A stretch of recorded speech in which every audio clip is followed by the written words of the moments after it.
अस्सलाम वालेकुम। CNN digital media platform के साथ मैं हूं समरा फातिमा। लाहौर माल रोड चेयरिंग क्रॉस पर मैं इस वक्त मौजूद हूं, जहां ग्रैंड हेल्थ अलायंस की जानिब से धरना दिया जा रहा है। आज धरने का दूसरा रोज़ है और यहां पर पंजाब भर से doctor, nurses, paramedical staff tent लगाए अपने मुतालबात की मंजूरी के लिए बैठा हुआ है, जिसके बाद चारों तरफ से चेयरिंग क्रॉस को टेंट और बैरियर्स लगाकर बंद कर दिया गया है। क्या वजह है, क्यों ये लोग यहाँ पर धरना दिए बैठे हैं? इस वक्त मेरे साथ सदर YTA डॉक्टर शुएब नियाज़ी मौजूद हैं। डॉक्टर साहब, मुझे बताइएगा क्या वजह है, क्यों आज यहाँ पर आप धरना दिए बैठे हैं और आज दूसरा रोज़ है? बिस्मिल्लाहिर्रहमानिर्रहीम। आपने सियासी पार्टियों के जलसों में तो सुना होगा ना कि इनके पास मैंडेट नहीं है। हमने समझा था कि शायद वो झूठ बोलते हैं। आज हम ये देख रहे हैं कि वाकई अगर इनको मैंडेट की कदर होती ना तो ये जिन्होंने मैंडेट दिया था उनके पास आते तो सही, उनकी बात तो सुनते ना। आप देखें ग्रेड 1 से लेके ना ग्रेड 20 तक के यहाँ पे लोग बैठे हुए हैं और ये वो लोग हैं जो मेरे ख़्याल में किसी ज़माने में नवाज़ शरीफ के सपोर्टर थे, नवाज़ शरीफ को अपना रहबर और लीडर मानते थे, क्योंकि वो बंदा जो था उसने अवामी हुकूमत का नारा लगाया था, शायद किसी हद तक कामयाब भी हुआ। ये वो CM है जो उसकी बेटी है और ये पंजाब को बदलने का नारा लेके आई हैं और इंटरनेशनली ख़िताब भी माँ का लिया है। अब क्या कोई माँ अपने बच्चों का रिस्क ख़राब कर सकती है? क्या वो उनको बेरोज़गार कर सकती है? क्या वो अपनी बेटियां सड़क पे रात को बैठने में, जहाँ पे मर्द भी बैठे हैं वहाँ पे कह दे कि वो बैठी रहें, उनकी बात कोई ना सुने? आप ख़ुद सोचें, मैडम के साथ 2 जिनकी मिनिस्टर्स होती हैं, आपको भी पता है, मैडम औरंगज़ेब साहिबा और ये, क्या वो नहीं आ सकती थी? मेरे ख़्याल में ना सियासी हुकूमत तब सियासी बनती है जब वो सियासी किरदार अदा करती है। आपको शोहरत लोग देते हैं, आप ख़ुद नाम की तख्तियाँ लगा के कभी शोहरत नहीं कमा सकते। मैं यहाँ पर तख्ती लगवा देता हूँ डॉक्टर मुदस्सर की, क्या डॉक्टर मुदस्सर को इज़्ज़त मिलना शुरू हो जाएगी? कायद-ए-आज़म की तस्वीर कायद-ए-आज़म ने क्या खुद अपने नोट पे लगवाई थी? नहीं, अवाम ने लगवाई ना। आज तक अवाम मानते हैं उसको। आपकी तस्वीर लोग दिलों पे लगाएंगे अगर आप उनके मसाइल इस धरने में आके हल करना शुरू कर दें। किसी हुकूमती नुमाइंदे ने आपसे रब्ता किया? कल एक टेलीफोनिक कॉल के ज़रिए मैडम औरंगज़ेब का मैसेज मुझे कन्वे किया गया कि आप धरना छोड़ के आ जाएँ और 90 शराह पे बैठ जाएँ और मुज़ाकरात कर लें। हमने कहा पहली बात कि ये जो है ना 24 तंजीमें खड़ी हैं और नोटिफिकेशन जो फ़ेज़ 2 फ़ेज़ 3 का है उस पे आप फ्लैटीज़ के अंदर मीटिंग कर रहे हैं, लोगों को आप हायर कर रहे हैं इन लोगों के ख़िलाफ़ जो यहाँ बैठे हैं। पहले वो नोटिफिकेशन रोक लें, हम आ जाते हैं मुज़ाकरत करने, उसके बाद से कोई रब्ता नहीं हुआ। क्या आप लोगों का लायामल है यहीं धरना दिए बैठेंगे, क्योंकि गर्मी इस कदर शदीद है, यहाँ पर कोई पंखों का अरेंजमेंट नहीं है, ना ही आप लोगों को कोई फैसिलिटी प्रोवाइड की जा रही है? जनरल कौंसिल की मीटिंग डॉक्टर मुदस्सर अशरफी साहब ने शाम को इधर ही कॉल की है। धरने के अंदर हमारे 24 सदूर आ रहे हैं, पूरे पंजाब से आ रहे हैं और जो जना और म्यू की आउटसोर्सिंग है उसमें हम शायद कोई बड़ा ऐलान करें। आप मुदस्सर अशरफी साहब करेंगे? अच्छा, आप मुझे बताइएगा कि निजकारी हो रही है और ऐसे में जो है वो बहुत से मुलाजमीन की जो नौकरियां हैं वो भी ख़तरे में हैं। क्या समझते हैं, क्योंकि हुकूमत का ये मौक़िफ़ है कि निजकारी करें तो इससे इंतज़ामी अमूर बेहतर होंगे? अच्छा, इसमें 2 चीज़ें हैं। एक नैरेटिव आपने न्याय साहब से सुना जो हेल्थ प्रोफेशनल्स का है। हमारी लड़ाई सिर्फ हेल्थ प्रोफेशनल्स की नहीं है, सबसे बड़ा इसमें जो एजेंडा है जिसके लिए हम लड़ रहे हैं वो आम आवाम है, गरीब आवाम है। आप आउटसोर्सिंग करके सिर्फ मैनेजमेंट बेहतर करने जा रहे हैं, जो आपकी रियासत होने के नाते बुनियादी जिम्मेदारी थी सेहत देना, आप उसे जान छुड़ा के अपने किसी ठेकेदार को नवाज भी रहे हैं। डबल फ़ायदा, पैसे भी ले रहे हैं, ठेकेदार को दे के नवाज भी रहे हैं ताकि आपकी अपनी PR बेहतर हो, जबकि इन दूसरी तरफ हेल्थ प्रोफेशनल्स भी रोल रहे हैं, आम आवाम भी रोल रही है। तो इसलिए ये अभी आपको सिर्फ प्राइमरी सेकेंडरी नज़र आ रहा है। आज रात को हमने टर्शरी केयर के जो 24 पंजाब के बड़े हॉस्पिटल हैं उनके सदूर यहाँ पे आ रहे हैं, यहाँ पे बैठ के, क्योंकि जनाह की भी निजकारी हो रही है। निजकारी के ऊपर अगर आपने अस्पताल बेचना है तो मेरा ख्याल है कि जो हमने एक ओथ लिया था कि हम गरीब मरीज़ की खिदमत करेंगे वो भी ख़तरे में है। तो वो हमारी लाशों के ऊपर से ही हो सकता है, वैसे ये निजकारी नहीं कर पाएंगे। ये काम हर आने वाली गवर्नमेंट करती है। इशू क्या है? इशू ये है कि ये काम नहीं करना चाहते।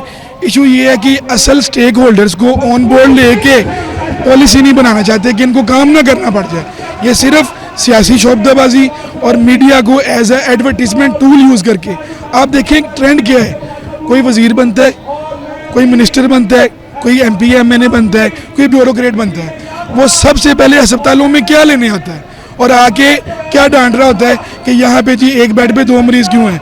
तो वो जो दूसरा बेड है वो डॉक्टर ने देना है कि वो अस्पताल चलाने वाले ने देना है? नहीं पूछा जाता। फिर अद्वियात नहीं है, वो डॉक्टर ने घर से लेके आनी है। नर्सें कम हैं, पैरामेडिक्स कम है, वो हमने घर से लेके आने हैं। अगर एक अस्पताल दिन में 5,000 10,000 मरीज देख रहे हैं तो वो अपनी कैपेसिटी से डबल देख रहे हैं। और इनकी सीरियसनेस का अंदाज़ा लगाएं। पूरे पंजाब में एक मकूला मशहूर है कि मरीज सीरियस हो गया लाहौर ले जाओ। लाहौर में आखिरी टर्शरी केयर हॉस्पिटल 1991 में जिना बना है, उसके बाद कोई अस्पताल ही नहीं है। तो जो इनकी अपनी प्रायोरिटीज़ हैं, इनको डर है कि जब ये अवाम को पता लगेगा ये हमारा गिरबान पकड़ेंगी, हम पहले ही भेज दें। अच्छा डॉक्टर शिव, हमने सुना है कि यहाँ पर जो है जो ग्रैंड हेल्थ अलायंस है इसमें कुछ जो लोग हैं उनमें जो है वो फूट पड़ गई, क्योंकि वो कह रहे हैं कि डॉक्टर जो हसीब हैं उनको हमने चेयरमैन नहीं माना। इसमें कितनी सदाकत है? मैडम, जब भी कोई तहरीक कामयाबी की तरफ जाती है ना तो ये अफवाहें फैलाई जाती हैं। अभी तक वाईडी पंजाब इस तहरीक को लीड कर रही है, अल्हम्दुलिल्लाह मैं खुद लीड कर रहा हूँ और पूरे पंजाब के डॉक्टर्स वो हमारे परचम तले खड़े हैं। सलमान हसीब वो नाम है जिसने इस तहरीक को पहले भी रूह बख्शी थी, MTI के ख़िलाफ़, जब PTI के दौर में प्राइवेटाइजेशन का, तो सलमान हसीब के ख़िलाफ़ कोई नहीं है। वाईडी पंजाब के पास ये मैंडेट है कि वो ग्रैंड हेल्थ अलायंस उसके अंडर होता है। तो एज अ सदर मैं ये ऐलान करता हूँ कि हमारे अंदर कोई फूट नहीं है, मैं ही इस तहरीक को लीड कर रहा हूँ। सलमान हसीब मेरे राइट होते हैं, मुदस्सर रशीदी मेरे लेफ़्ट होता है, हसीब थिंद मेरे राइट होते हैं। हम सारे मिलके हैं, हमें ना कोई प्रेसिडेंट है ना कोई चेयरमैन है, कुछ भी नहीं है। हम वर्कर के तौर पे कर रहे हैं। इंशाल्लाह जब मूवमेंट कामयाब होगी हम फिर उहदों का ऐलान कर देंगे। यहाँ पर डॉक्टर हसीब थिंद भी मेरे साथ मौजूद है, उनसे भी बात कर लेते हैं। क्या लग रहा है ये जो आप तहरीक लेकर चल रहे हैं ये कामयाब होगी? जी इंशाल्लाह ताला, जब भी प्रोफेशनल और गैर सियासी तंजीमें जब रोडों पे निकलती हैं तो वो अपना हक लिए बगैर कभी वापस नहीं आती। और ये लोग अपने हक के लिए बैठे हुए हैं। ये लोग कुछ ज़्यादा नहीं डिमांड कर रहे, ये लोग नई नौकरियां नहीं डिमांड कर रहे, ये लोग सिर्फ अपना जो पहले इनको नौकरियां दी गई हैं उन्हीं नौकरियों के ऊपर अपना हक मांग रहे हैं। और इंशाल्लाह ताला तमाम पाकिस्तान की तमाम तंजीमें इनके साथ हैं और ये किसी भी सूरत ये लोग वापस नहीं आने वाले। और ये तहरीक अब मज़ीद मजबूत होगी, इसमें मज़ीद एनर्जी आएगी। अब लोग और जोश और जज्बे के साथ इसके साथ ऐड हो रहे हैं। जैसे कि आज नियाज़ साहब ने बताया कि आज पंजाब के 21 दूर की GC कॉल होने जा रही है और उस GC में अहम फैसले होने जा रहे हैं। तो इंशाल्लाह ताला ये जो क्राउड आज आपने हज़ारों में देखा है, कल भी हज़ारों में था, तो इंशाल्लाह ताला कल उससे मज़ीद बढ़ेगा और ये GC का फैसला तमाम आवाम देखेगी। और हम इन लोगों को मायूस नहीं होने देंगे। ये हमारे जो राइट लेफ्ट रुके हुए हैं, हमारे भाई हमारी बहनें, इंशाल्लाह ताला जब तक इनका एजेंडा पूरा नहीं होगा हम लोग किसी भी चीज़ से वापस नहीं आएंगे। जितने मुलाजिमीन यहाँ पर मौजूद हैं हम देख रहे हैं कि गर्मी जो है वो बहुत ज़्यादा है, तो क्या ये लोग बैठे रहेंगे, टिके रहेंगे यहाँ पर अपने मुतालिबात की मंजूरी तक, आपको लग रहा है? हाँ जी, ये मैं बताता चलूँ कि कल टेंट भी हमारे कल सेकेंड टाइम लगे हैं। तो सेकेंड टाइम से पहले कल शदीद धूप में ये लोग यहाँ पे मौजूद थे, रोड सड़क के ऊपर बैठे हुए थे, तमाम मर्द तमाम ख़वातीन हज़रात। हम सब इनके जोश व जज्बे को खराज तहसीन पेश करते हैं। क्यों ये समझते हैं कि अगर इनकी नौकरियां नहीं तो इनके जीने का कोई मकसद नहीं। बात इनका एक ही है कि निजकारी की लानत को वापस लिए बगैर हम कभी भी पीछे नहीं हटेंगे। तो उसके लिए ये धूप, ये गर्मी, ये भूख, ये तो कोई अहमियत नहीं रखती मेरे ख्याल में। इनका एजेंडा, इनका मकसद बहुत बड़ा है और इंशाल्लाह ताला ये अपने मकसद में ज़रूर कामयाब होंगे और हम इंशाल्लाह ताला इनके मकसद के साथ खड़े हुए हैं। अच्छा, ये भी कहा जा रहा है कि अगर आप लोगों के मुतालबात ना मानेंगे तो आप लोग जो है अस्पतालों में जो काम हो रहा है उसको बंद कर देंगे, इस तरफ जाएंगे या आप वज़ीर आला हाउस के बाहर जाकर धरना देंगे? हाँ जी, हमारे पास ये ऑप्शन ज़रूर मौजूद है और इस टाइम भी पेरिफेरी में जुज़वी तौर पर काम हो रहा है, तो तकरीबन पेरिफेरी में इस टाइम भी काम नहीं हो रहा। तो बात यह है कि अगर तो हमारे मुतालबात नहीं माने जाते तो आज जो हमारी बैठक है वो इसी स्ट्रेटजी के ही लिए बुलाई गई है कि हम इस स्ट्रेटजी को आगे किस तरह से स्टेप वाइज लेके चलेंगे। हम इस मूवमेंट को फ़िलहाल 1 माह की प्लानिंग के साथ आए हुए हैं, तो इंशाल्लाह ताला हम इस प्लानिंग में मज़ीद चीज़ें ऐड ऑन करेंगे और इंशाल्लाह ताला ये मूवमेंट ऐसी चलती रहेगी। आपने देखा है यहाँ लोगों को अपना साजो सामान साथ लेके आए हुए हैं, अपने बच्चे भी साथ लेके आए हुए हैं और इंशाल्लाह ताला इसी टेंट में रात इन्होंने इधर ही गुजारी है।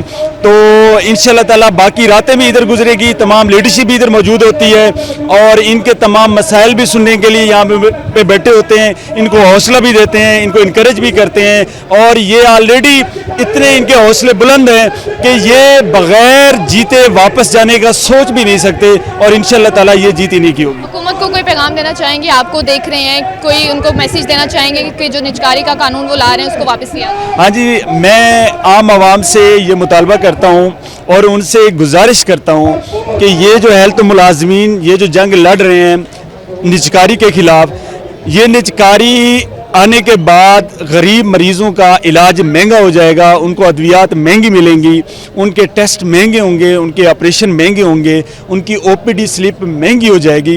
ये जंग सिर्फ अपनी नौकरियों के लिए नहीं लड़ रहे, ये गरीब लोगों को और उनके इलाज मुआवजे के लिए ये जंग लड़ रहे हैं। खुदारा ये तमाम हमारे अवाम जो देख रही हैं, जो एक ये ट्रेंड चलाया जा रहा है कि अद्वियात की कमी को, अस्पतालों में बजट ना होने को, जो ये दूसरा नाम दे रहे हैं कि जी वहाँ पे एमएस की नायली है, वहाँ पे जो है ना हम प्राइवेटाइजेशन करेंगे तो चीज़ें बेहतर हो जाएंगी। ये प्राइवेटाइजेशन के लिए एक बयानिया सेट किया जा रहा है और कुछ भी नहीं है। बेसिकली गरीब मरीज़ के लिए इलाज गाहें महंगी हो रही हैं, ये अब कारोबारी इलाज गाहें बनने जा रही हैं। ये अपने ही मनपसंद लोगों को नवाजा जाएगा और वही लोग ही जो है ना आगे जाके इन अस्पतालों को ख़रीदेंगे और इन अस्पतालों में अपने मर्जी के बंदे रखेंगे और गरीब लोगों को निकाल देंगे।